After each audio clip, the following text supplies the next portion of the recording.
I don't know how I want to intro, so let's just dive in. Here are 50 interesting facts you'll probably never use. Number 1. A cat has 32 muscles in each ear. That way, it can move its ears in a variety of ways. Number 2. Almonds are members of the peach family. More specifically, both are part of the genus Prunus and the subgenus Amygdalus. Number 3. Mayflies have very short lifespans, only 24 hours. This makes them not only the shortest-lived bugs, but the shortest-lived animals overall. Number 4. It's impossible to sneeze with your eyes open. In fact, now that I've said that, you're probably going to try that, aren't you? Number 5. The first ever registered domain name is symbolics.com, which was registered on March 15th, 1985. You can still go to the website today. Nowadays, it's an online museum about the internet. Go check it out if you like. Link is in the description. Number 6. Octopuses, yes, that's the actual plural form, have 3 hearts, 9 brains, and their blood is blue as well. Number 7. The surface area of human lungs is 750 square feet, or 69.6773 square meters for those of you who use metric. That's approximately the area of half of a tennis court. Number 8. Mosquitoes have killed more people than any other animal on Earth. This is probably due to the various diseases they can transmit. Number 9. Despite camels having a backpack brand named after them, giraffes can actually go for longer without water than camels. Maybe giraffe back is a better name. Another common misconception, buttermilk doesn't actually contain any butter. In fact, it is actually a low-fat dairy product. Number 11. Snails are so slow that they can sleep for up to 3 years. Number 12. Most ice cream contains gelatin, as do marshmallows, candy, cakes, and even cosmetics. Number 13. The orange color that carrots have today was caused by a mutation in the 1600s. Before this, they were purple, and eating too many of them probably turned you purple too. Number 14. Real diamonds don't show up on an X-ray. This is a good way to tell if you have a fake diamond on your ring or earrings, or whatever other jewelry you may have. Number 15. For some reason, the Hudson Bay area, which is in Canada, has less gravity than the rest of the world. Scientists are at a loss as to why. Number 16. Do you have a cut? Just apply some sugar, because sugar reduces pain on the cut and also speeds up the healing process. Number 17. If you scaled the sun down to the size of a white blood cell, the Milky Way galaxy would still be the size of the United States. That should put into perspective how massive the galaxy is. Number 18. 92% of all money is only on computers. Only the remainder is physical, tangible money. Number 19. Crows can recognize human faces. Not only that, they even hold grudges against people they don't like. You may be more likely to win the lottery than get struck by lightning, but you are also more likely to die on the way to getting your lottery ticket, from any cause, than actually winning. Number 21. Scorpions can hold their breath underwater for 6 days. Meanwhile, us humans can only do the same for about 2 to 3 minutes, or sometimes more with some training. The Philippine island of Luzon has a lake with an island. That island also has a lake that also has an island. Most of the dust in your home is dead skin cells. That's kinda gross. Number 24. Pencils have enough lead to make a line that's 35 miles long. To add an extra layer of uselessness, that's the length between New York City and Zarephath, New Jersey. Number 25. Speaking of pencils, over 2 billion of them are made annually. That's enough to circle the Earth 9 times. Number 26. Nearly 80% of all animals on the planet have 6 legs. This is true because of the massive number of insects, most of which have 6 legs. Number 27. 1/4 of all Americans, at some point and in some place, have been on TV. Number 28. Moving daylight savings time from the last Sunday in April to the first Sunday in April has saved an estimated 300,000 barrels of oil every year. Number 29. Between all Americans, 18 acres of pizza are eaten every day. Since it's so delicious, not to mention fairly cheap, that's not much of a surprise. Number 30. Ever wonder why there's never a Channel 1? That's because in the early 1940s, the FCC decided to assign it to mobile services, such as two-way radios and taxis. Number 31. Who consumes the most Coca-Cola per capita? Is it the United States? Canada? Perhaps a developing nation like China or India? All of those guesses are wrong. That honor actually goes to Iceland. Number 31. 111,111,111 times itself equals 12,345,678,987,654,321. Number 33. The shortest possible complete sentence in the English language is I am. Number 34. The largest amount of money you can have without being able to make change for $1 is $1.19, made from 3 quarters, 4 dimes, and 4 pennies. Number 35. The interstate system has to be 1 mile out of every 5 perfectly straight. This is because that stretch of highway could be used as an emergency runway for planes. Number 36. Uncopyrightable is one of the only 2 15-letter words that can be spelled without repeating a letter. The other is dermatoglyphics. Number 37. If you're in Salt Lake City on a Sunday, don't whistle. You could be fined $1,000. Number 38. You can fly the state flag at the same height as the US flag in Texas. Only Texas, though. Doing this elsewhere is illegal, although the punishment varies by state. Number 39. When someone is looking for a house, on average they look at 8 houses before buying one. Number 40. There are 10 cows for each person in Vermont. That equates to approximately 6 million cows, which is a lot for such a small state. Number 41. Peanuts are used in dynamite. Number 42. On average, a person does 56% of their typing with their left hand. Number 43. The world weighs a ton. 6 octillion 588 septillion of them to be exact.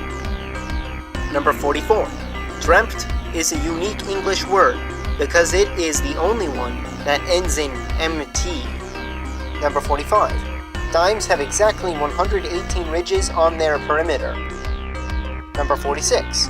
If for some reason you wanted to heat your coffee with sound, it would require you to yell for 8 years, 7 months, and 6 days. Number 47. Only 1 month in history didn't have a full moon. February 1865. Number 48. Set has more possible meanings than any other English word. Number 49. Typewriter is the longest word you can type with only 1 row on a QWERTY keyboard. And finally, the 50th and final fact. The most common street name in the United States is 2nd Street. This kind of makes sense when you realize that some cities have a 1st Street as their main street, while in other cities it's called Main Street, and still other cities use something else entirely. Hey guys, the first 50 interesting but useless facts video did decently well by my channel standards, so I'm going to do another one. And this time, it's going to be about gaming facts. With that said, here's 50 interesting but useless facts too. Gaming Edition. Number 1. Over the years, the original Mario Bros., the arcade one, not Super Mario Bros., has been published by 4 different companies: Nintendo, Ocean Software, Atari, and Hudson Soft. Number 2. On the topic of Mario, Princess Peach has appeared in more games than any other female character in gaming. Number 3. The original Super Mario Bros. Has 256 hidden glitchy levels that can be accessed by taking Super Mario Bros. Out of your NES and then putting the tennis cartridge in. Number 4. The Legend of Zelda Breath of the Wild was playtested as an 8-bit game in order to try out the mechanics. Number 5. When The Legend of Zelda Ocarina of Time was remade for the 3DS, many of the bugs were left unfixed on purpose. This was to get the players as close to the original experience as possible. Number 6. Link, the protagonist of the Zelda series, almost had a nose similar to that of Mario, but designer Yoshiaki Koizumi's wife convinced him to not. Number 7. The first Final Fantasy game on the NES had only 7 developers, which is small even for the time. Number 8. Final Fantasy VII is the most well-known Final Fantasy game, and it came out on the PlayStation. However, it could have come out on the N64 instead. It didn't because it would have taken 13 cartridges to hold the whole game, which would have ballooned the cost. Number 9. Fallout was originally conceived as a traditional fantasy RPG. It then became about time-traveling dinosaurs before becoming the post-apocalyptic series we know today. As of this video, the regional Pokédex with the most Pokemon in it is that of Kalos, the region you visit in 2013's Pokemon X and Y. It has 453 Pokemon in it, which is close to 2/3 of those that existed at the time. Number 11. The company that developed the Wii's motion controls offered the technology to both Microsoft and Sony, which both refused it. The Wii went on to sell over 100 million units. Number 12. The massively popular multiplayer in GoldenEye 007 on the N64 almost wasn't in the game. Some developers at Rare added the feature last minute, and without the approval of the studio directors. Number 13. The developers of GoldenEye 007 also considered making it so you would have to take the N64's Rumble Pack out of the controller, and then put it back in to reload the gun. Number 14. How many developers worked on GoldenEye 007 anyway? Only 10. Number 15. Madden NFL has appeared on 33 different consoles over the years. Number 16. This one isn't related to a specific game or console, but some libraries carry video games to draw in the gamer crowd, and it actually increases how many books are checked out. Steve Wozniak, the co-founder of Apple, was a whiz at Tetris. He was so good at it that Nintendo Power stopped taking high scores under his name. So, he instead had them put his name as Avets Kainzao. Number 18. The first video game played in space was the Game Boy version of Tetris, in 1993 by Russian cosmonaut Alexander Serebrov. Number 19. People have played Call of Duty for longer than the existence of the human race. Between everyone who's ever played any game in the series, the playtime is 2.85 million years. Number 20. If you play video games, you're more likely to be a lucid dreamer. This means you have control over your dream. Number 21. One World of Warcraft player had 36 accounts on 11 computers, so he could raid by himself. Number 22.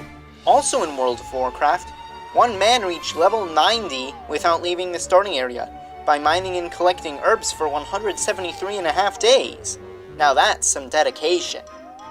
Number 23. A Chinese man hired cyber assassins to kill his son's character in World of Warcraft. Number 24. Nintendo products were distributed by Hyundai, the car manufacturer, in South Korea until 2004, under the brand Comboy, due to a South Korean ban on Japanese cultural imports. Number 25. Scribblenauts almost launched with a bug that caused a lion to eat itself if bacon is attached to it. Number 26. The British version of FIFA 2001 had a scratch and sniff disc that smelled like the field. Similarly, the UK version of Gran Turismo 2 had a disc that smelled like a pit stop. Number 27. The opening song for Elder Scrolls V Skyrim actually only has 30 people singing. Those 30 people sang it 3 times and mixed it to make it sound like 90 people were singing. Number 28. A Minecraft world is approximately the same size as Neptune. Number 29. In 1995, Doom was more frequently installed on computers than Windows 95. Number 30. The main menu theme music in Civilization 4, called Baba Yetu, was so popular that it won a Grammy, making it the first song composed originally for a game to do so. Number 31. Due to a software bug, the 256th level in Pac-Man is unplayable. Number 32. 37% of all games purchased on Steam are never played. Number 33. The largest NES game was Dragon Quest IV, which took up a whopping 1 megabyte. In contrast, NES games could be as small as 8 kilobytes. Number 34. You may be familiar with the Konami code. Up, up, down, down, left, right, B, A, start. The first game to have it was Gradius, and it was originally a developer's trick to get a full set of power-ups to get to the end of a level easily, probably for bug testing purposes. It caught on and is now featured in many games and even on websites. Number 35. In South Korea, it is illegal for people under 16 years old to play games after midnight. Number 36. The American pizza buffet Chuck E. Cheese's was founded by Nolan Bushnell, who also founded Atari to get kids to play Atari's arcade games. Number 37. There was a gene in the human body named after Sonic the Hedgehog. They've since changed the name. The gene in question is for limb development. Number 38. On top of that, the Sonic gene had an inhibitor named after Sonic's nemesis, Dr. Robotnik, who you may know as Dr. Eggman. Number 39. On the subject of genes, Pikachu also has a gene named after it, Pikachurin, that provides better visual clarity. Number 40. In another Pokemon, Aerodactyl has a genus of pterosaurs named after it, Aerodactylus. However, the validity of the genus is disputed. Number 41. The infamous E.T. game on the Atari 2600 sold better than Space Invaders for the same platform, 1.5 million compared to 1 million. Number 42. Dr. Wright appears in The Legend of Zelda Link's Awakening, the same Dr. Wright who was the advisor in SimCity for the SNES. Number 43. The Texas Instruments N-Spire is capable of emulating games from the Sega Genesis, Super Nintendo, Game Boy Advance, their respective predecessors, and a few other more obscure consoles. Number 44. To maintain quality control after the crash of 1983, Nintendo enforced strict quality control for the NES. Third-party publishers were only allowed to develop for the NES if they wanted to publish games on it at all, and even then they could only publish 5 games a year. Number 45. It's only humanly possible to press a button on a controller 16 times in a second. The record was set by a Japanese gamer named Toshiyuki Takahashi. Number 46. In the lead-up to Super Smash Bros. Brawl, a fan site run by Masahiro Sakurai, the director of the game, featured new teasers and/or new information every day. Number 47. Final Smashes were originally going to be on the first Super Smash Bros. Game on the N64, but they were cut and introduced in Brawl 9 years later. Number 48. Satoru Iwata, the former CEO of Nintendo, single-handedly debugged Super Smash Bros. Melee in just 3 weeks so it could meet its release date. Number 49. 8-Player Smash, a feature introduced in Smash Bros. For Wii U and 3DS, is great for parties. The feature was originally supposed to be in Melee, the second game in the series, but was scrapped due to technical difficulties. And finally, number 50. Super Smash Bros. Ultimate is truly the ultimate crossover, representing 190 different franchises, or 230 counting spin-off franchises, along with unannounced and unreleased DLC characters, and assuming that the last DLC character is an unrepresented franchise. However, of that 230, only 36 have representation with fighters. That's all of the facts for today's video. I hope you guys enjoyed the video and also learned something new about gaming. If you enjoyed, definitely press the like button, and also subscribe to my channel with notifications on, which would be much appreciated. Also, leave a comment if you have any gaming facts you want to tell me. Thanks for watching. Prologue. I plan to record and release this video all the way back in September-ish of 2019. Although it may have been earlier, I'm just going by the date this script was last saved. However, it ended up being put on the back burner because I wanted to focus more on my Let's Play series. I decided to dig this video back up due to the recent announcement of the 3DS's discontinuation in Japan. Although I made some updates and alterations to reflect my current opinions, it is, by and large, the same video that would have come last September. Anyways, I hope you enjoy the video. The 3DS is the handheld that pretty much kept Nintendo alive during the Wii U days, and it's easy to see why it's sold over 75 million units. Such a great library of games, and, thanks to DS backwards compatibility, a nearly endless one too. However, it wasn't smooth sailing for the 3DS the whole time. This video is going to split the years of the 3DS lifespan into eras of the system's lifespan, mentioning major games from that era and my opinion on them. With that said, let's dive right in.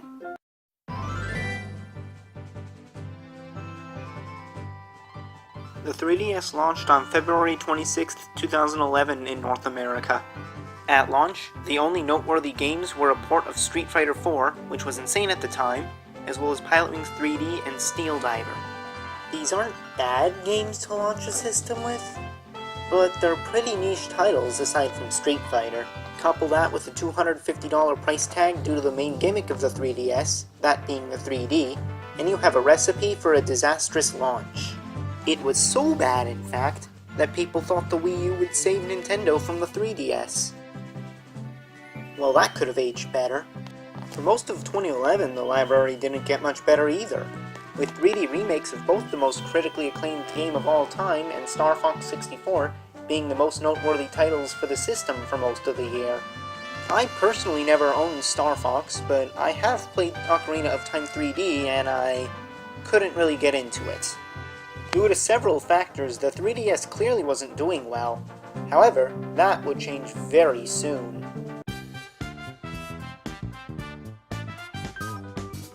On August 12, 2011, the MSRP of the 3DS was cut from $250 to $170. In addition, people who bought their 3DS before the price cut obtained 10 free Game Boy Advance games as part of the Ambassadors program, which still hasn't been released to anyone else as of 2020 and probably never will be at this point. Then in November, the biggest game changer for the 3DS had finally arrived: Ace Combat Assault Horizon Legacy! And I guess Super Mario 3D Land as well. Joking aside, 3D Land is a very good, albeit very linear 3D platformer similar to the new Super Mario Bros. Series, only way better.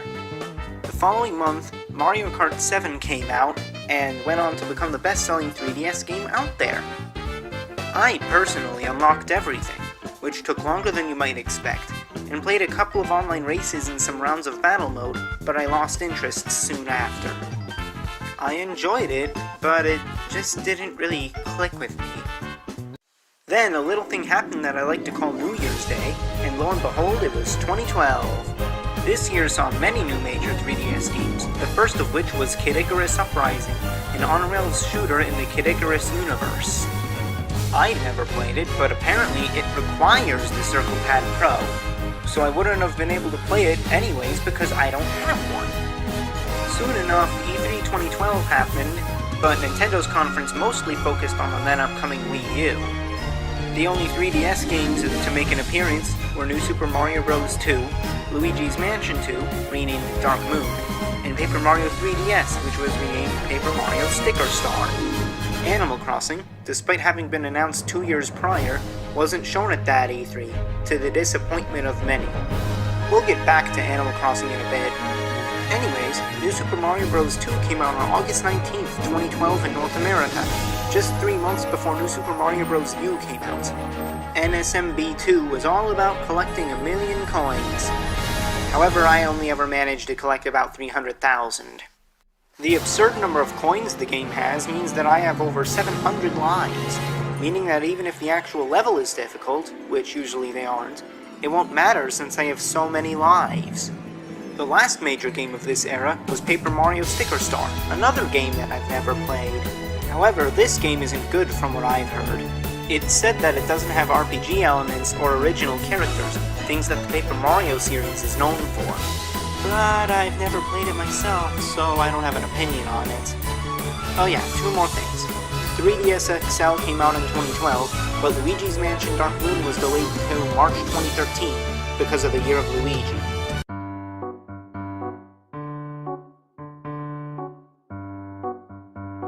2013 was the year the 3DS really hit its stride. It seemed like there was a new game every week at some points.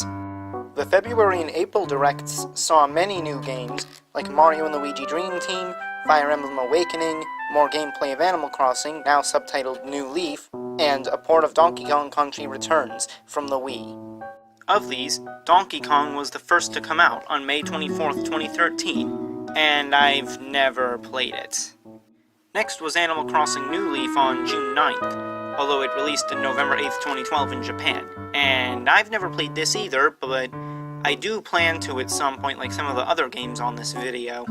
Mario & Luigi Dream Team, the next game to come out, arrived on August 11th, 2013 in North America, and a month earlier everywhere else. Here we finally get to games I actually have played. Despite the high quantity of tutorials and just being slow in general, I like this one a lot. Then, the big one arrived. Pokemon X and Y had a simultaneous worldwide release, a first for Pokemon, on October 11th, 2013. It was the first time a main series Pokemon game was in 3D, as well as the first one with character customization, and it was a good one at that. Around the release of Pokemon X and Y was the launch of a budget version of the 3DS, the 2DS, which had a similar form factor to a tablet but with two screens, and it was wedge-shaped and had no 3D support. The last major game of 2013 was The Legend of Zelda: A Link Between Worlds, and once again, I also had this game. In fact, my 3DS is the Link Between Worlds Bundle 3DS, which I got for Christmas in 2013. Great gameplay, great graphics, awesome music, 10 out of 10. Okay, I might be a little biased since it was my first 3DS game, but it is very good. The number that represents the current year increased by 1 yet again on January 1st, 2014. The last game I listed from before, Fire Emblem Awakening, came out in April of this year, and it saved the Fire Emblem franchise. Not only have I not played it, I'm not knowledgeable about the series at all outside of the fact that the characters take up a large portion of the Smash roster. Speaking of which, Smash for 3DS. Initially announced alongside Smash for Wii U in 2013, this was the first ever portable Smash Bros. Game, which was a huge deal at the time. I had it but didn't play it much, probably because I focused more on 3 other 2014 games. The first of these was Tomodachi Life. Originally released in 2013 in Japan as Tomodachi Collection New Life, as a sequel to the Japan-only Tomodachi Collection on the DS, Tomodachi Life allowed you to put up to 100 Miis onto an island that you name. You then feed and clothe those Miis, who then interact in funny ways, and you can also write songs for them to sing. Also, Tomodachi Life is Japanese for friend, so this game's name is literally translated to Friend Life. The second game I focused on was the remakes of Pokemon Ruby and Sapphire, titled Pokemon Omega Ruby and Alpha Sapphire. It's a lot like Pokemon Ruby, as the name would suggest, but it's in 3D and has Mega Evolution, the main gimmick of Pokemon X and Y. And finally, there's Kirby Triple Deluxe. Kirby Triple Deluxe was my first main Kirby game, that wasn't a spin-off, and I really enjoyed it. The level design was interesting, the music was amazing, and the main gimmick, the Hypernova ability, was very neat as well. Overall, I'd say 2014 was a good year to be a 3DS owner.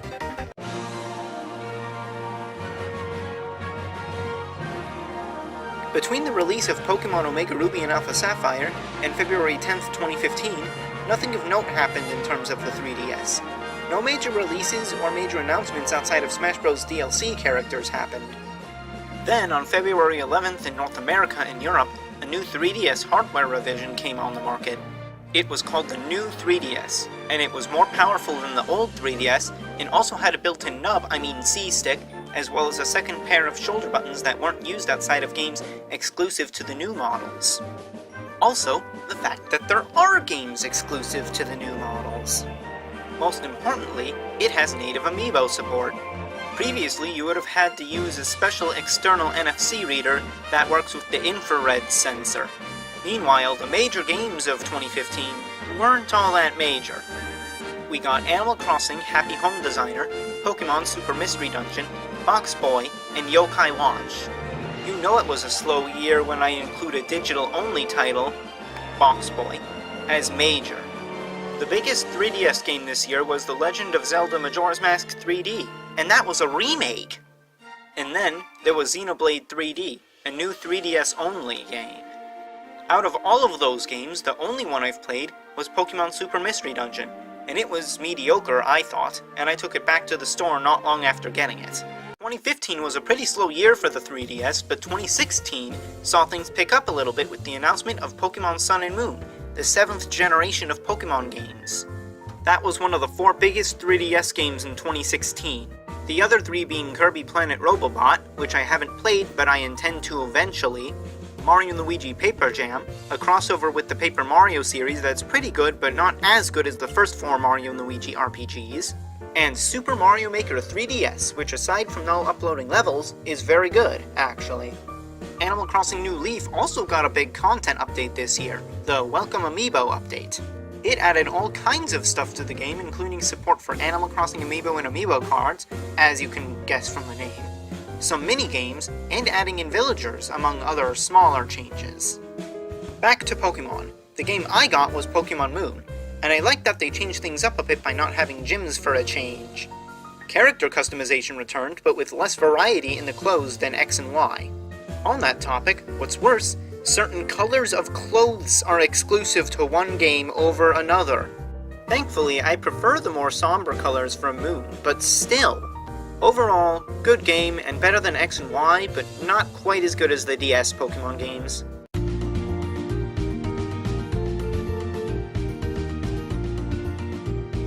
On March 3rd, 2017, the Nintendo Switch came out worldwide. It sold an astounding 2.25 million units on launch day alone.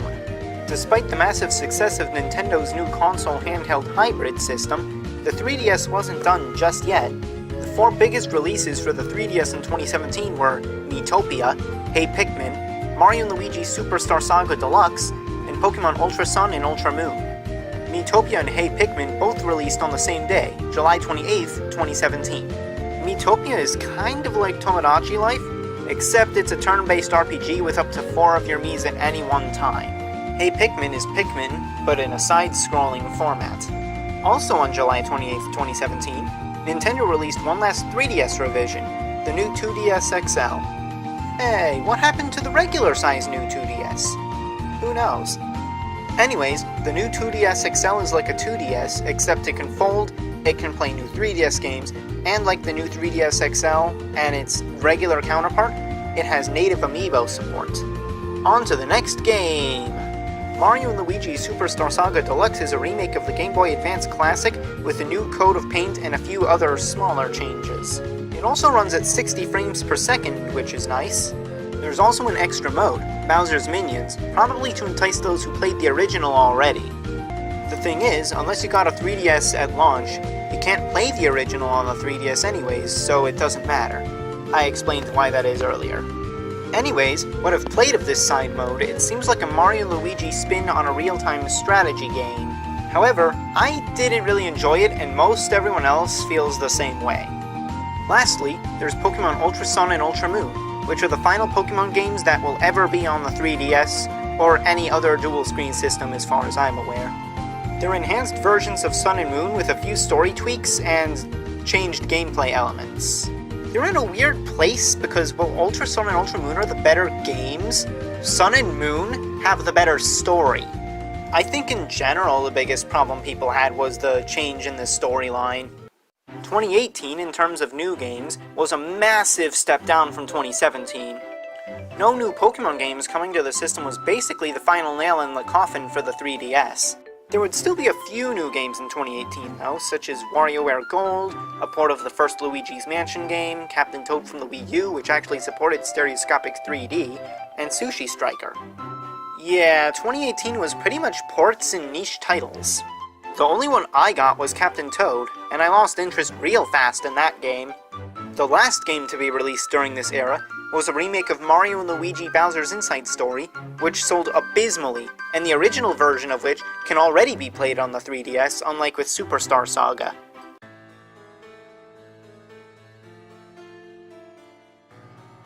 What is the significance of February 27th, 2019, you may ask? Well, that was the day the first ever non-spin-off home console pair of Pokemon games, Sword and Shield, were revealed. Let's Go Pikachu and Eevee, which are the actual first pair of Pokemon games on the Switch, are just spin-off games. Sword and Shield, on the other hand, are the real deal.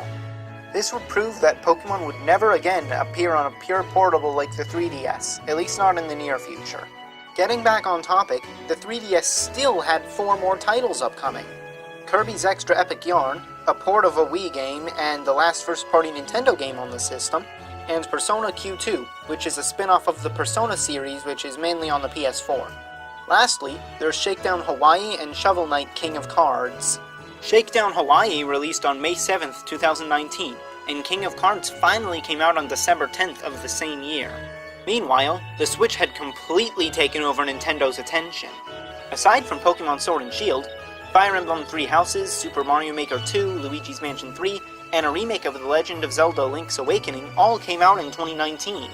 The last unrepresented 3DS franchise on the Switch at the end of 2019 was Animal Crossing, and even that franchise had New Horizons on the horizon for 2020.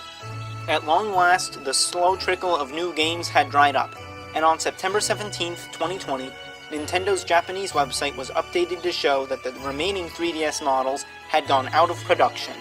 The 3DS's life may be over, but that's probably for the better because then Nintendo and other developers can focus on putting more games on the Switch instead.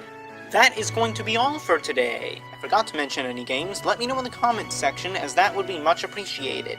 Make sure to leave a like if you enjoyed the video, and please subscribe and hit the bell to be notified of future videos if you really enjoyed it. Normally, I do Let's Plays. Right now, I'm playing City Skylines and Civilization V, as well as doing a variety series called Collection Showcase. You can find those and other Let's Plays on my main channel, SirAwesomeness41. The link is in the description. Again, thanks for watching, and have a great day. Before we start, I would like to make it known that these are just my thoughts. Also, I do enjoy the game, quite a lot actually, as you can probably guess from the many videos I've uploaded of the game, but criticizing things you enjoy is important, or at least I think so. With that said, let's get started! On June 11th, 2019, Animal Crossing New Horizons was revealed for the Nintendo Switch for a release date of March 20th, 2020. The initial reaction was very positive, especially compared to a certain other game with colorful animals that will not be named here. The hype only increased with each new trailer, starting with the one in the Direct that September. In that particular trailer, it showed new features more in depth than the E3 trailer showed, such as crafting and outdoor furniture. There were a couple of additional, smaller trailers after that, as well. Soon enough, it was February, and Nintendo announced an Animal Crossing New Horizons specific Direct for February 20th, 2020. This Direct highlighted more new features, such as the ability to play with 8 people at the same time, features of the Nook Phone and Nook Miles. The part explaining how there's only one island per Switch upset people, but that is not the topic of the video. No, the real kicker is what came near the end. Will there be any free updates after launch? Yes, we will offer free updates after the game launches, and we'll continue to provide free seasonal events throughout the year. People were quite happy that they wouldn't just abandon the game after launch. In retrospect, however, the fact that the seasonal characters were shown should have been a sign of things to come.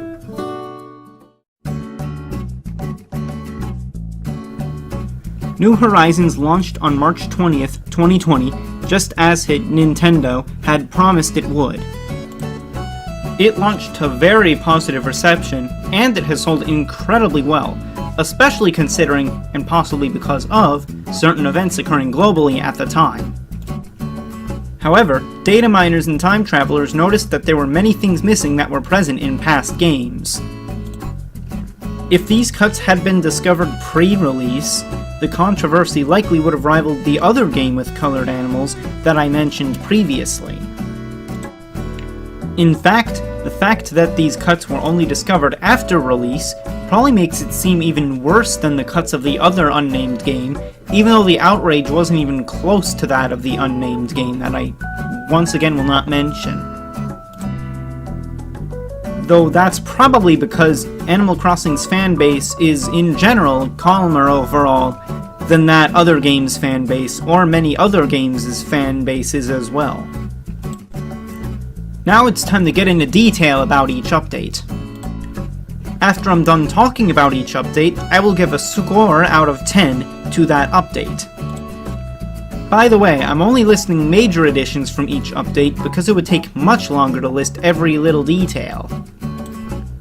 With all that said, let's go into detail about each update.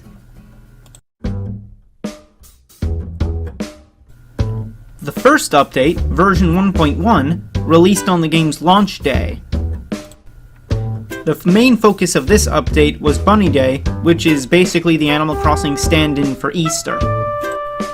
I hadn't yet gotten the game yet, so I don't have any major thoughts on this update.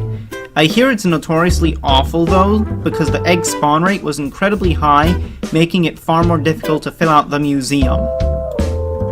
The fact that Bunny Day was the only feature in this update was not the best start to this game's life cycle.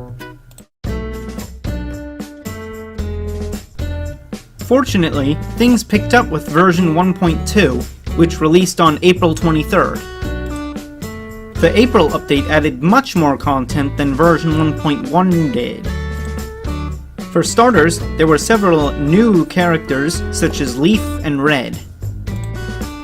The update also brought back works of art, with the museum being expanded accordingly, and reintroduced the garden shop, including shrubs and a new type of fence, hedges. This update saw some new events as well. Nature Day saw the addition of new Nook Miles Plus goals themed around it. May Day had a special island with a maze, and it also had Rover, a cat who returned from past games, and is not a villager. International Museum Day has you explore the museum and collect stamps. You can get plaques for each of the sections of the museum as well. Finally, there was wedding season, in which you use Photopia to take anniversary photos for the alpaca couple Cyrus and Reese. Overall, this update was far more substantial than the first. On July 3rd, Nintendo released Wave 1 of the Summer Update. The main addition with this update is swimming, which allows you to collect sea creatures. Oh look! Another feature that was in past games but not in this one until now. It also added back the character Pascal, who now gives you recipes for the mermaid set of furniture. They did also add a brand new character, Gullivar, who is similar to Gulliver, except he gives you DIYs for the pirate set of furniture and clothes. Not much was added in this update, but the one thing they did add is fairly substantial, so it's not too bad. Wave 2 of the Summer Update released on July 30th. The primary attraction here is the Fireworks Festival, which, once again, is returning from past games. One difference here, however, is that you can use custom designs for the fireworks, which is pretty cool if you ask me. The other feature added in this update is the Dream Suite. Even though, once again, this was in past games, it is more intriguing this time around because of such new features as outdoor furniture. They also finally introduced cloud saves for your island. I would say this update is pretty solid overall. On September 30th, the Fall Update was installed on all Switches with Animal Crossing save files. The main attraction here is Halloween, which, do I need to repeat myself yet again about things from past games?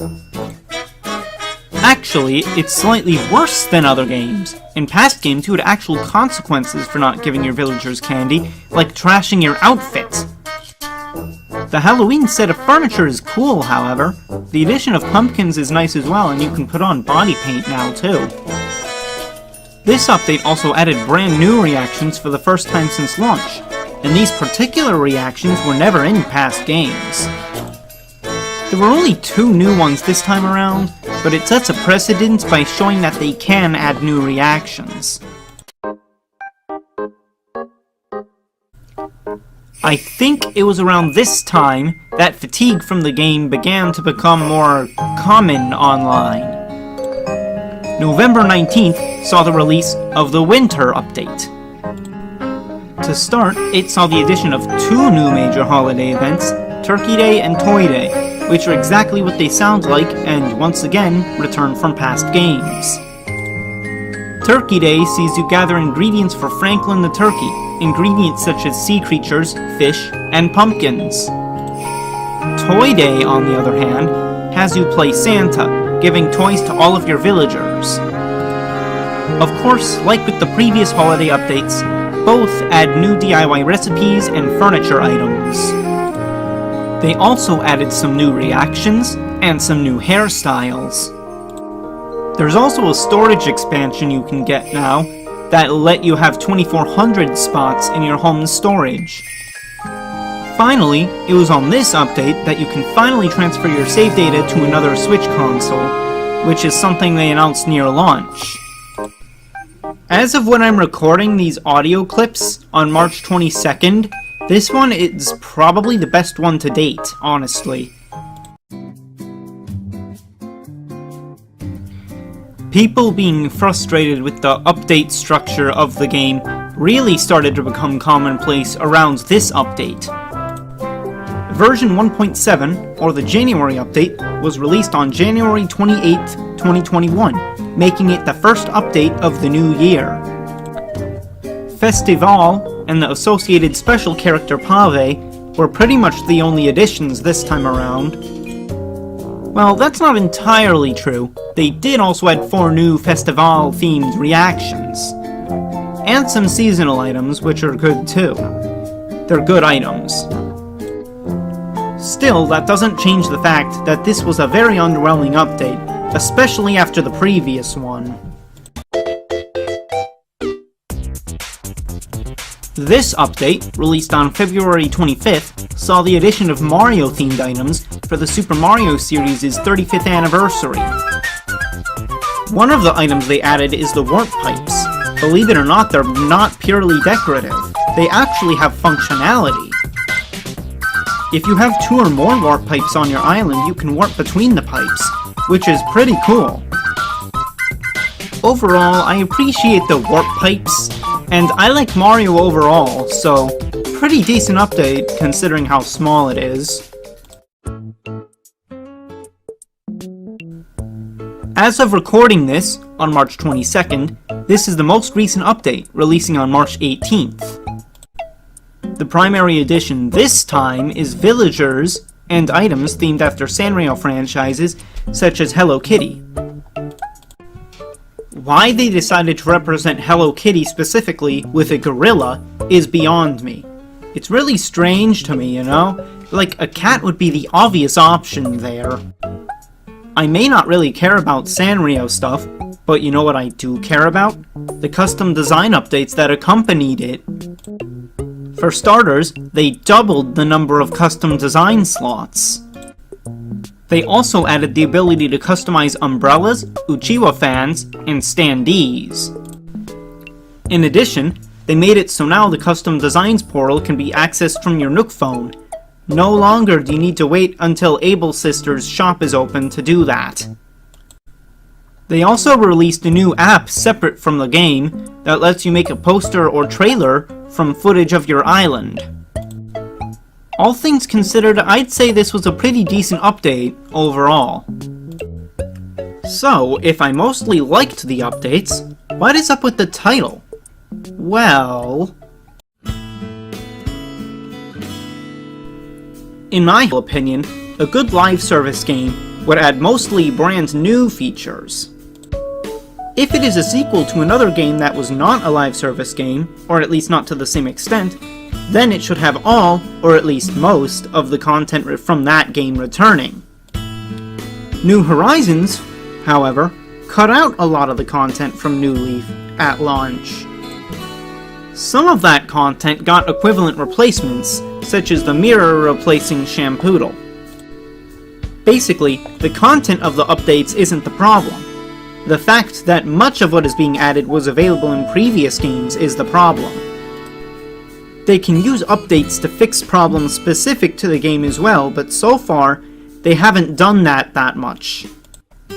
For example, the villagers are not very interesting to talk to, and the dialogue is more repetitive than in any previous games.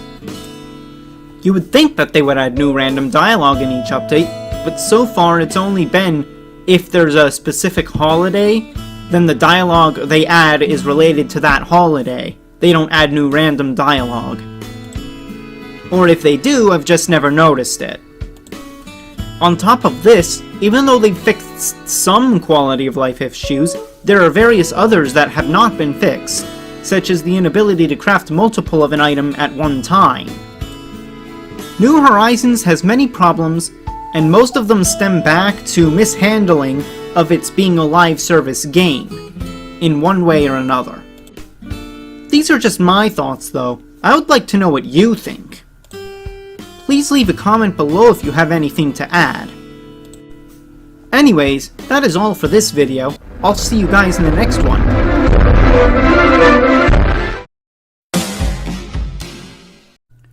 In my last video about Animal Crossing New Horizons, I criticized the live service nature and structure of the game. Today is going to be different. Instead of being negative about Animal Crossing New Horizons, I'm gonna do an actual review of the game, as you can guess from the title. Let's get started.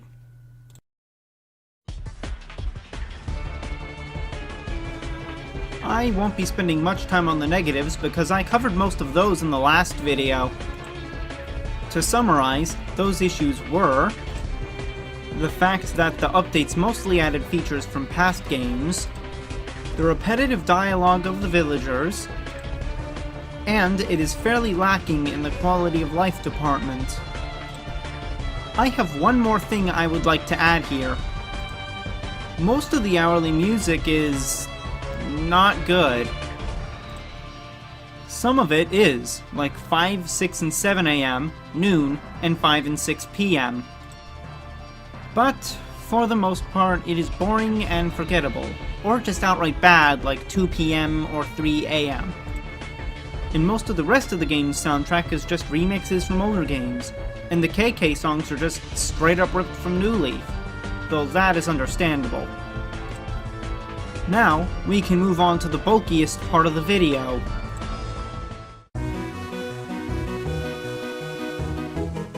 I mostly only time travel, that is, changing the system clock to change the in-game time, to get a villager to move out, to get a villager in my campsite, or to do an event that I would miss otherwise. As a result, I have played about 275 hours and I still haven't finished the museum, or gotten any golden tools. Or all of my villagers' photos, though I do have some of them. And that figure also excludes my other profile, which is probably at least 50 more hours on top of that. For comparison, I've played City Skylines for about 430 hours total. For Minecraft, I'm unsure of exactly how long I've played it for, but it's probably close to, if not over, 1,000 hours across all platforms. Here's the kicker though, my 1,000 hours in Minecraft is over an 8-year period. My 430 in City Skylines is over a 3.5-year period. My Animal Crossing playtime is over less than 1 year. Now that is some good longevity.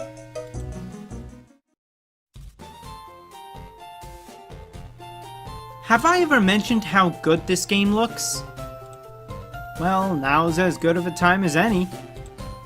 This game looks very good. Everything looks good, from the buildings to the museum exhibits to the characters and even the bugs and fish. There isn't really much else to say here.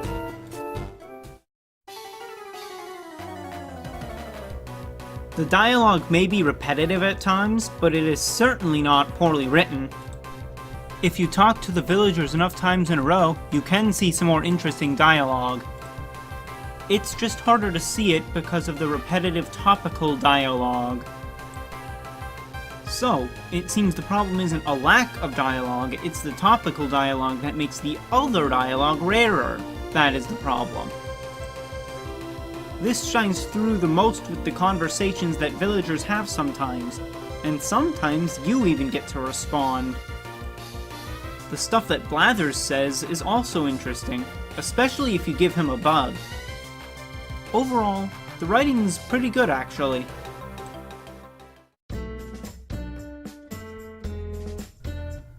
It is true that New Horizons is somewhat lacking in terms of quality of life improvements. I've even said so myself. However, that is not to say that there are no quality of life changes over past games. First is inventory and storage space. In New Leaf, you can only have 16 items in your inventory and up to 540 in your storage. In New Horizons, meanwhile, you can carry 20 items to start, and you can expand that to 40 items, which is more than double what you could carry in New Leaf. In addition, maximum storage at launch was 1600 items. This is nearly 3 times the maximum storage in New Leaf. Nook shopping can be accessed from your Nook phone rather than just at a kiosk. Also, at the beginning of the game you get to pick the layout of the island instead of just being given one at random. Building on that, you get to choose where to put your villagers' houses, and even move them after they've been built. Changing your hairstyle and color is easier now as well, and you can change your skin tone too. And these were just some of the improvements available at launch! Which brings me to...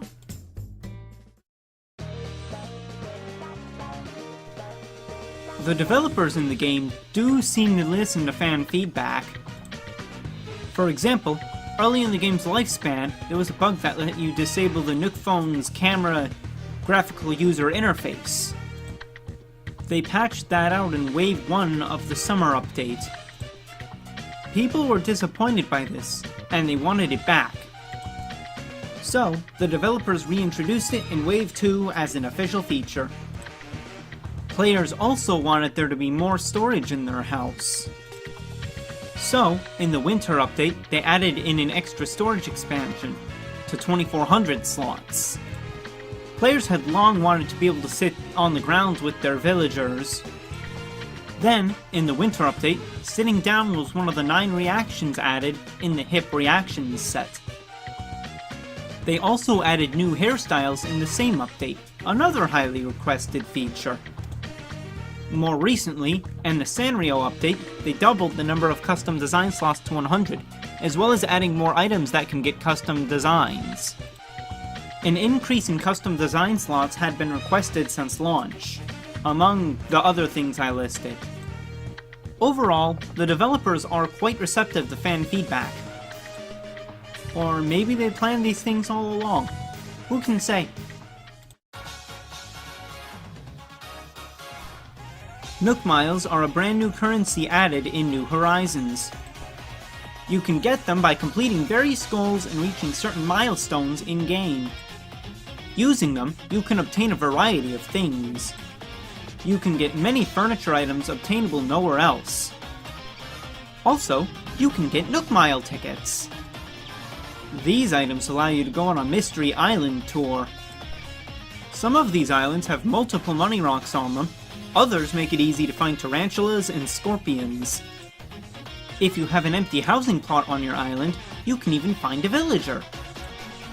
There are reactions and hairstyles and colors that can be unlocked this way. You can even get new path types and terraforming options with them. On that note...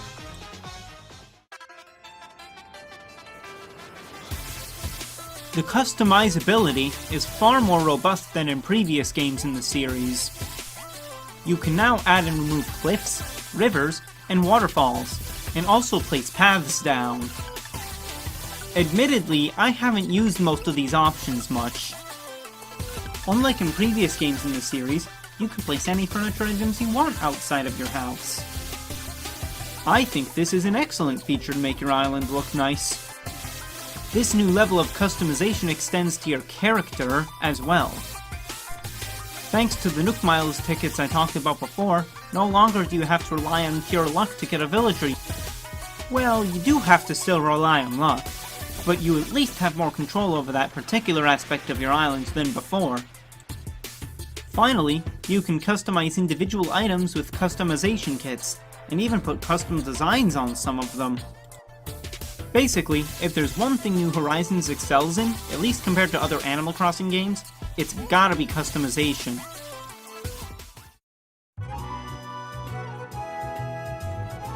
New Horizons is probably my favorite game of 2020.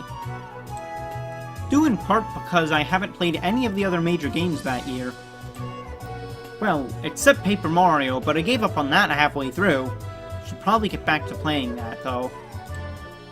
Anyways, although New Horizons' lows are quite low, its highs are also very high in my opinion, so I give the game an 8.5 out of 10. Thank you all for watching. Make sure to like, comment, and subscribe.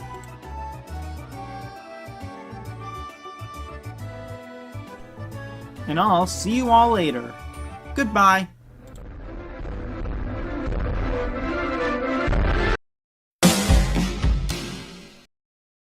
If you're like me, you probably grew up playing video games. I, for one, originally got my start on the Game Boy Advance, specifically the red SP version that had a blacklit screen in it and was rechargeable out of the box. It was originally a gift that I got from a cousin of mine who had recently gotten a DS.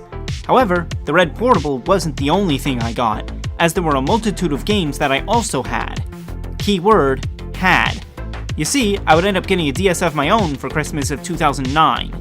I played that far more than I ever did the GBA, especially since my brother got his own DS as well, so I wouldn't have to share it. However, I could still play GBA games. Until the DS I had broke and got replaced with the Midnight Blue DSi XL that I actually still have. I did still play GBA games occasionally until I sold the system and games entirely in 2012, so that I could use the money to get Pokemon Black 2. But I digress. Anyways, not too long ago, a remake of Pac-Man World was announced to be coming to modern platforms, and I realized, hey, I had that game on my GBA, which then eventually led to wanting to make this video where I revisit some GBA games I played in my childhood and see how well they hold up today. The first one I played was Pac-Man Collection. When you start the game up, you're met with these sick beats.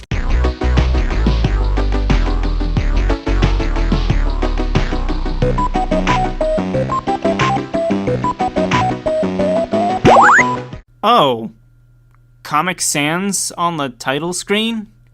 That's not a very good sign. After pressing start, you're presented with 4 options: Pac-Man, Pac-Attack, Pac-Mania, and Pac-Man Arrangement. Pac-Man is pretty straightforward. It's literally just the classic arcade game, but now it's portable. Not much to say here, to be honest. Pac-Attack is next, and... oh. It's just a Pac-Man themed Tetris clone. I was never very good at Tetris. Let's try the puzzle mode instead. In this mode, you only have a limited number of Pac-Men that you need to place strategically to get all of the blinkies. There are apparently 100 levels of this, but like I said, I'm no good at Tetris, so I couldn't even beat the first level. And I don't care enough to look up the passwords for the rest, so let's just move on. On to Pac-Mania. I was never a big fan of this one as a kid, but I'm still not really big onto this one now. I do like the aesthetic though. I'm a bit of a sucker for pseudo 3D like this. It's also pretty impressive because apparently, if the copyright screen's anything to go by, it originally released in 1987. An interesting tidbit is that, unlike regular Pac-Man, the pellets are worth 60 points instead of 10. There's also this purple ghost that looks like they'd be a movie critic or something, to me. However, the game feels really slow. Pac-Man moves very slow in this one, which makes it feel kinda boring, honestly. It didn't keep my interest for long, which probably explains why 7-year-old me didn't play it much. The one I have the most to say about is the one that I'm showing last, Pac-Man Arrangement. Of the games here, it's probably the most interesting one to me. Like with Pac-Mania, there's this pseudo 3D aesthetic I like, except it's a different sort of 3D, as if it's pre-rendered models like in Donkey Kong Country. Which it might be, but I could be wrong. Other than the graphics, what sets this one apart is the new ghost named Kinky, I'm not kidding, who can give the classic ghosts extra powers. Blinky grows bullhorns and can now dash, Pinky becomes a bunny and can now jump across the map, Clyde puts on some weight and adds extra pellets to prolong the level you're on, and Inky becomes the teacher from Jimmy Neutron for some reason. They can create a clone of themselves now. There are also power-ups Pac-Man can take advantage of, such as super speed, a clone of his own to allow you to grab more pellets faster, and even the abilities to trap all of the ghosts in a weird pot. The game feels pretty good to control in my opinion, and it's definitely faster than Pac-Mania was. But I have one major issue. There's barely any consequence for running out of lives. I would assume it would reset you to the start of the stage, the start of the world, or even just reset the level you're currently on, but no. All it does is reset your points counter. The game is also extremely short. I finished the whole game in under 30 minutes. And what do you get for making it to the end?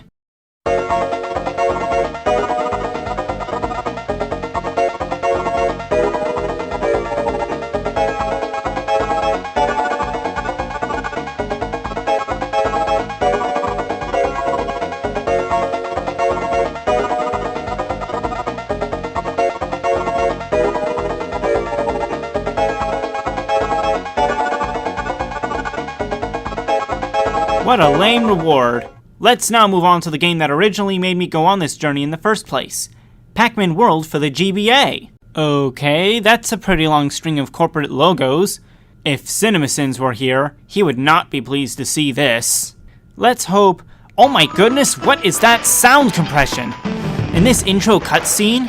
Why is Dig Dug here? Why is the college graduate Pac-Man ascending? Ooh, this is so confusing. The story, because this game has a story, is as follows.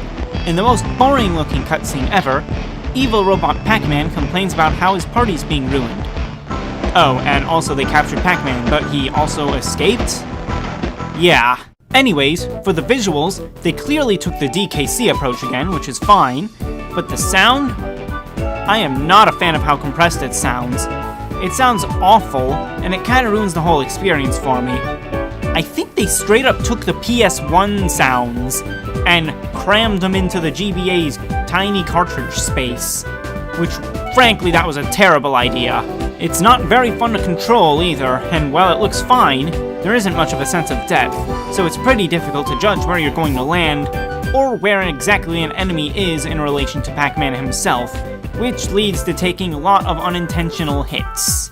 So, actually, I take back what I said earlier. The graphics are not fine. If they impede the gameplay, then they can't be fine. That is the line I draw. I'm sorry. And I know I said this already, but the music sounds terrible, and there's barely any sound effects either. Like, it doesn't feel satisfying to hit enemies, because there's no sound effect when you hit them. That's really frustrating to me. The music is so bad, in fact, that it was starting to give me a headache after only about 20 minutes. Yeah, I think I'm putting this one down, then never picking it back up. Alright, maybe Pac-Man and GBA is a pairing that just wasn't meant to be. Maybe we'll have better luck if we try a different franchise.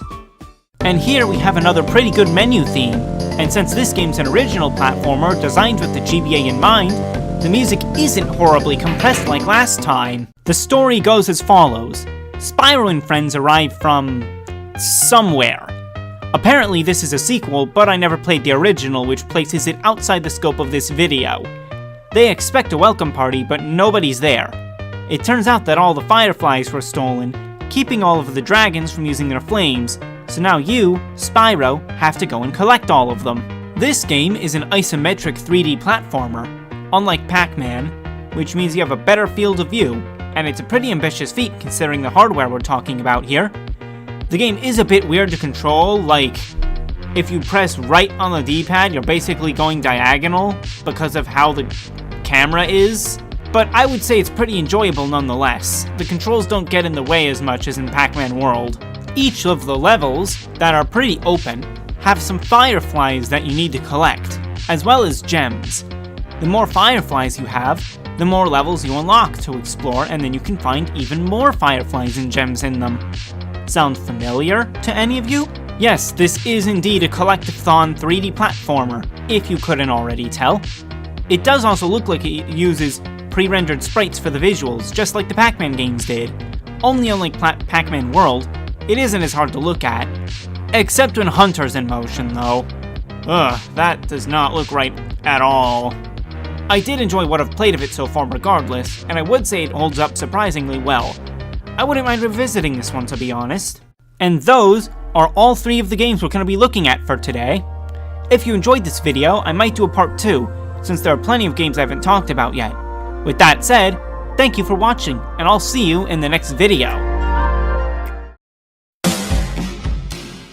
First things first. No, the segment of the GBA video was not meant to foreshadow this video. I actually began this one months before that one. With that out of the way, welcome to my Pokemon Black 2 Randomizer Nuzlocke. The basic rule of a Nuzlocke is this. If your Pokemon faints in a battle, you can't use it anymore, as it is considered dead. You can only catch 1 Pokemon per distinct area as well. There are other rules, but those 2 are the most important ones. After naming myself and giving my rival the most inspired name ever, it's time to pick our first Pokemon, which leads to one thing I didn't mention. The choices I have aren't the usual ones. Instead, I can choose from Skorupi, Sneasel, and Latios. I go with Sneasel though, because where's the fun in bursting through the whole game with the legendary? I name it Dipper, as my nicknaming theme started out as Gravity Falls characters, before I realized that the region has more encounters than there are Gravity Falls characters, so I had to use characters from other shows later on, but for now, we need to fight our rival. Luckily for us, he can't do a thing to us, so we win without any issues. After the tutorial stuff, we can now get our first encounter, a Blaziken that I name Mabel. She has a sassy nature, which increases special defense and lowers speed. Dipper, however, has a brave nature, which increases his attack and lowers his speed. Our second encounter on Route 20 is a Tropius that I name Stanley Pines. He has a modest nature, which increases special attack and lowers regular attack. Our final encounter before the first gym is a Mr. Mime, that we name Wendy, that has a lax nature, that increases defense and lowers special defense. Basically, the stat highlighted in red gets boosted by the nature, and the one in blue gets lowered. Thanks to Feint Attack, the second rival fight is even easier than the first, but we also get our first death, Wendy against a wild Shiftry. Gone, but not forgotten. Here we are at the first gym. I send out Dipper while the gym leader Cheren sends out an Unpheasant, and Dipper takes it out with 2 Icy Winds. Cheren follows up with a Kangaskhan, which Dipper takes out with 2 Feint Attacks. So far so good, as we get the first badge very easily. Next is the only encounter we can get before the second gym, which ends up being a Poliwhirl that I name Pacifica. She has a jolly nature. I accidentally started after the battle did for the second gym, but you didn't miss much, don't worry. After Pacifica used Hypnosis against the Makuhita, she used Double Slaps and a Rain Dance before it woke up, whirlwinding and forcing Mabel to the field. She pecked the Makuhita to finish it off, making Roxy send out Eradicate. One double kick brings it down, earning us the second badge. After some Team Plasma related events, we can collect our next 4 encounters. A Scizor named Brenda, a Nuzleaf named Candy, a Crocodile named Mrs. Gleeful, and a Claydol named Stanford Pines. Now we'll fight Berg. I lead with Mrs. Gleeful, while he uses a Sand Slash that goes down in 2 bites. He sends out a Seismitoad, so I send in Stan. It goes down with 2 Razor Leafs. Berg's last one is a Vileplume, so I stay in. Berg uses healing to try to delay the inevitable, but I do beat him and get the 3rd badge in the end. I recorded this one because I thought it would be harder than it was, but it really wasn't hard at all. Mabel took Colress's Lairon and Probopass down without any trouble whatsoever. After that, we can get 5 more encounters. A Ninetales named Seuss, a Doduo named Isabella, a Wailmer named Gideon, a Jumpluff named Robbie, and best of all, a Lucario named Bill Cipher. Elisa the Fashion Queen is the 4th gym leader, and she leads with a Phanpy. I lead with Dipper, who then uses Icy Wind twice to take it out. Elisa follows with Growlithe and I stay in, which proves to be a big mistake, as, being the cold but not literally hearted killer it is, it kills Dipper, our starter. Pacifica takes it out though, bringing out Elisa's Golbat. After putting it to sleep and putting Rain out, Pacifica gets confused, so I swap to Mabel, who takes a Wing Attack. I then make the brilliant decision to not switch back, and a second Wing Attack kills her. Mrs. Gleeful finished it with 2 crunches, so we did get the 4th badge, but this was still pretty rough. The gift Zoroa was replaced with a Spiritomb, which the game decided not to allow me to nickname. I then acquired a Gibble and a Reuniclus. I should mention, even though it hasn't happened to me, if you fail an encounter, you don't get to find another. Not sure if that's a hard and fast rule, but I use it anyways. The 5th gym leader is very American looking. It's Clay. He leads with Coughing while I send out Agent Powers. 2 Dragon Claws bring Coughing to a sliver, but Powers gets poisoned in the process, so I switch to Spiritomb to finish it off after Coughing gets healed, but not before it poisons them. Muck comes next. It just goes for Minimize, and since Feint Attack always hits, it proves to be a waste of time as Muck goes down. Finally, it's Hitmonchan. I switch to Stan and have him use Fly twice to earn the 5th badge. I found a Swalot, which I recorded the encounter for, and a Glaceon, which I didn't. Here are both of their natures. In Miss Ralton Cave, I also found a Lily. Now it's Skyla's turn to fall to my team. I lead with Blubs, who will not stay named Blubs, and she sends out Luminion. Blubs sets up barriers and uses Mirror Coat twice, then use Icy Wind to take out her Nidoran. Her last Pokemon was Smoochum, so I brought in Bill Cipher due to his immunity to the Toxic Spikes Nidoran sends out. He takes it out in just one hit, earning us the 6th badge. We fly to our next encounters, and there are a lot of them. I'm gonna try to say them all in one breath. Tyrogue, Midiana, Happiny, Petalil, Gligar, Quilava, Ferroseed, Larvitar, and Donphan, and I renamed a Glaceon to Candace as well. Here are their natures right now.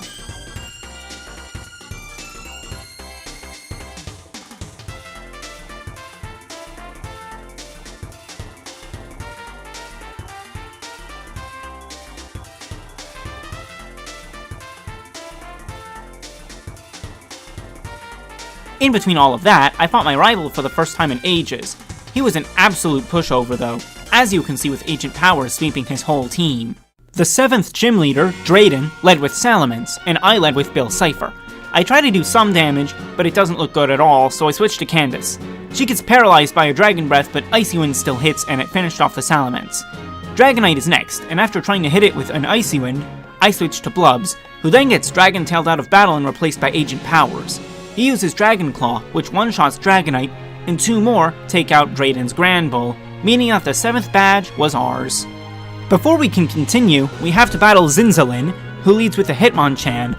I send out Agent Powers and nearly lose him to an Ice Punch, and it even froze him. I switch to Vanessa, whose Iron Barbs finish it off. I switch to Candace for his Victory Bell, following up Hail with Blizzard. Icy Wind, then Last Resort, and then Hail damage ultimately takes it out, granting us victory. I find 3 more Pokemon before the 8th and final gym, Espeon, Granbull, and Pidgeotto. We now need to fight Marlin, and he leads with Wormadam, as I send out Buford the Espeon. 2 Psychics beat it, and he sends out his Caracosta. I switch to Bill Cipher, and unfortunately, after a Force Palm, he dies to an Aquatail, making him our first death since the 4th gym, and ironically, our 4th overall. Bulldoze finishes it, bringing out his last Pokemon, a Simipour. Agent Powers uses Dragon Claw, follows up with a Slash, and earns us the final badge. But we can't go to the Elite Four just yet. We need to fight Zinzalin again, this time in a multi-battle. They send out Golem and Basculin, while I bring out Vanessa. Since Ferrothorn is so tanky though, I don't need to do much in this battle. I do think it's funny that 2 of my rivals' Pokemon get killed though. Now we fight Colress again, who leads with Superior while I send in Buford. He single-handedly defeats Superior and Electros, but gets to too low of health by the time we get to Sunflora, so I have to switch to Blubs. An Earthquake, followed by a Crunch, then take it down, bringing out Macargo, who goes down in just 1 Earthquake. Colress's last Pokemon is Delcatty, which was a bit of a pain. It gets a Fake Out that attracts Blubs, so I have to switch to Vanessa, who then gets sung to sleep. Fortunately, thanks to Iron Barbs, the Delcatty does more damage to itself than to Vanessa with Double Slap, effectively throwing the battle. Cope and seethe, Colress. Cope and seethe. Getsis decides it's a good idea to try to impale a child with icicles. N protects us, but then Zekrom is forcefully merged with Kyurem to make Simisear. Not much to say here. So now we have to fight the big man himself. He leads with Swalot, and I with Vanessa. It goes down with 2 Iron Heads. For Rapidash, I switch to Tyler Cute, who one-shots it with Earthquake, but not before taking a big chunk of damage from it. He stays in for Houndoom, one-shotting it with Surf. He takes out Haxorus with a pair of Earthquakes, but when Gardevoir comes out, I switch to Blubs. He munches on its body, killing it instantly, and Getsis brings out his last Pokemon, Archeops. Rock Slide takes it out in 1 hit, allowing us to save the region from Getsis. Again. We get 3 more encounters before the Elite Gym, and they're kind of underwhelming to be honest. A Lampent, a Masquerain, and a Hypno. Unfortunately, we lose Linda on Victory Road, as well as Vanessa and Blubs to trainers on Route 23, and both of our evolutions. Glaceon is one of my favorites, so that one stung extra hard, and I didn't record it because I didn't think the final rival fight would leave me with any casualties. This brings us to 9 deaths overall, with half of them occurring at the worst possible time. But that doesn't matter now, because we need to fight the Elite Four. Chantal leads with Scolipede, and I with Tyler Cute. I took some risks against Scolipede, but ultimately beat it, and her Conkeldurr and Bayonet both fell with just one surf. Finally, she sent out a Volcarona. It was looking like Tyler would sweep her. Until he didn't. I sent in Agent Powers and he finished the job, but we were not off to a great start. Fortunately, the fight against Grimsley went a lot smoother. Irving was easily able to take out Astropius, and he followed with a Gigalith that was more of a time sink than a real threat. For his third Pokemon, a Skuntank, I swapped out to Mrs. Gleeful, and one Earthquake took it out. Much like the Gigalith, the Altaria proved to be more of an annoyance than anything. It was down before too long, allowing us to emerge victorious over the second of the Elite Four. What a turnaround. Maybe this will be smoother than I thought. And we're back in reality. Caitlin leads with an Omastar while I send in Brenda. I alternate Swords Dances and Iron Heads to take it out. She brings out Hitmonchan now. Instead of attacking to break its focus like I should have done, I used Swords Dance thinking it wouldn't one-shot. It did. I bring in Irving, who beats it with little trouble and more so annoyance. Hippowdon is next, and I stay in thinking that he can handle it. A few turns and a possible mistake later and he's dead, but Mrs. Gleeful swoops in to save the day. Until Caitlin's last Pokemon comes out. She hits an Outrage, but the Milotic hits Hydro Pump, which instantly kills her. At the very least, it's our last death for this battle as Agent Powers is able to finish it no problem. Still, what a massacre that was, and we still have another Elite Four member left with only 2 Pokemon of our own. This is gonna be rough, isn't it? Marshall leads with Nidoking, and I send in Ferb, who uses Inferno. The Nidoking retaliates with Earth Power, and I use a couple more Flamethrowers to take it out. Next is Crawdaunt, for which I switch to Agent Powers. After barely surviving a Crabhammer, my Garchomp takes it out. The third opponent is a Lucario, which Agent Powers can thankfully outspeed and one-shot. His last Pokemon is a Chatot. That wasn't a big deal to me at first, until he made the mistake of using Dragon Claw rather than either switch or take the risk with Dragon Rush. As a result, Chatot was able to kill Agent Powers. Ferb did beat it, but I assumed that the champion fight was hopeless. I mean, how could I possibly win with only 1 Pokemon? As soon as Iris sends out her Poliwrath, I immediately think, this is it. It's all over now. All because of some simple mistakes I made earlier. I blew it. That is what I thought, until it only used 2 attacking moves, one of which missed, and mostly only used Mind Reader. Surprisingly enough, Ferb was able to kill it. Lantern came out next, and Ferb used Rollout as it used Aqua Ring. It had terrible Hydro Pump luck, I had great Rollout luck, and I was able to take it out. The stacked up Rollouts allow Ferb to take out the Sudowoodo in just 1 hit. Audino went down with several Flamethrowers, and Charizard to another pair of Rollouts. Iris sent out her last Pokemon, a Licky. It was looking like the impossible was about to happen. You hearing me say that may make you think things head south here, but no. It gets close, but Recoil from Power Whip ultimately brings the Licky down, allowing me to emerge victorious as the new champion of Unova. We cut it absurdly close at the end, and I thought for sure that I wouldn't make it, but here we are, in the Hall of Fame. I managed to sweep the champion with just a Typhlosion thanks to pure dumb luck. I learned 2 things in that battle. 1, there's always the possibility that, even when everything looks dark, you can pull through in the end. And 2, the move Rollout is your best friend. Thank you for watching.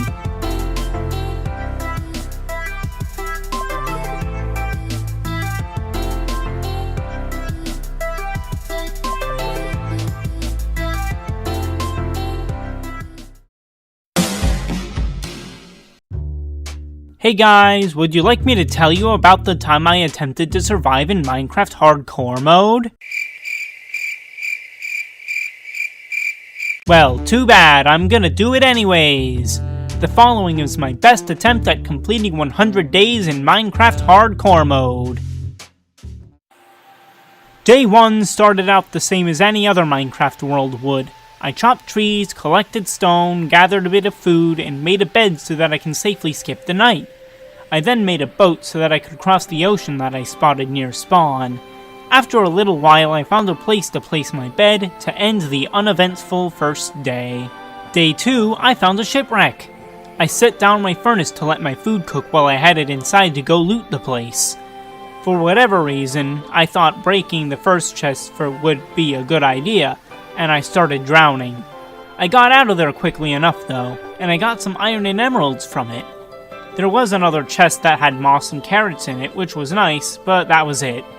No treasure map sadly, but I did find another wreck that day, this time almost completely above water. This one only had the treasure map chest. Maybe the two halves of the ship ended up drifting apart? I made some iron gear and headed for the location marked on the treasure map, where I found various resources, including some food. Not far from here is where I ended up settling down. It's not much, but it'll protect me well enough. Day 3, I crossed the water to a dark oak forest I spotted to get some dark oak wood to make doors out of. Can you blame me though? Dark oak doors are the best ones after all. I also began to remove every tree from my island. On day 4, I finished the ecological damage I had begun the day before and also started a farm. I also went exploring again for a bit. Not too far, but I did find another shipwreck. You have no idea how invaluable these are early on in a hardcore world. Day 5, I added windows to my house and started a mine. Most of my footage for this day is just digging though, and I doubt many people want to see that, so I'll keep this segment brief.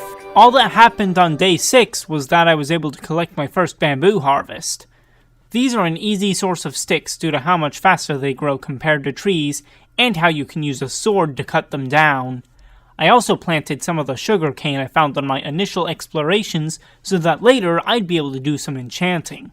Or so I thought. On day 7 I headed over to a nearby island, turned some of the pumpkins I found into seeds, and began planting them. Then I went exploring, this time in the direction of the setting sun, and I found a village. They were even nice enough to provide me with some free iron armor. I tried to take one of their villagers as well, but the day ended before I could get them to my boat. I only have part of the day for day 8, but thankfully it's the most important part because this is the day I brought the villager to the island, and I hoped at the time that they would be the first of many. On day 9, I created only the finest of shelters for my first villager, selling them some of the coal I had just mined in order to lock in their trades. I also returned to the village to begin the process of kidnapping anew. Day 10 saw me finish what I had started, meaning I now had 2 villagers. I also began to create a new dirt platform far away to plant my carrots on. You know, for totally unrelated reasons. I also started to build a bridge across the water to this new dirt island. On day 11, I decided to really get serious about protecting my island, so I began to torch spam all over the place. I really had no rhyme or reason, but it at least seemed to prevent mob spawns, so that's something at least. I also began to level the big cliff formation near my house. On day 12, I started to use a few quality of life mods, mainly so that if I go exploring, I won't accidentally forget where my house is. Don't worry, teleporting wasn't enabled, that would just be cheap. Other than that, it was more of yesterday, flattening that cliff. Same thing for day 13 and 14. What, you thought I was gonna show that? I would rather not bore you, honestly. Day 15, I finally finished flattening the cliff.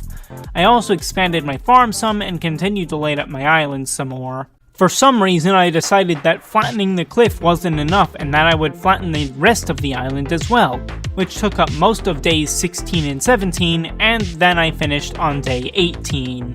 In my files, this video clip is called day 19, but I can only assume it's actually day 20, and the real day 19 was exploring to find the village where day 20 starts. Anyways, I took their hay bales and traded the wheat back to the villagers, though I also kept some of it for bread. On day 21, I headed back home, though not long from now I would soon be returning to that village, and began setting up a trading post in the spot where the cliff originally was. The one that willingly agreed to come with me was the first to enter their new home completely of their own free will, and totally not getting on my nerves at all. I then lit up Pumpkin Island and went to sleep. Day 22, I went exploring, found another shipwreck, though there wasn't much of note inside. Afterwards, I head straight back home. On day 23, I continued lighting up Pumpkin Island. I also began planting spruce trees and collecting wood for a big project I had in mind. I also tried to get my other 2 villagers into their trading compartments.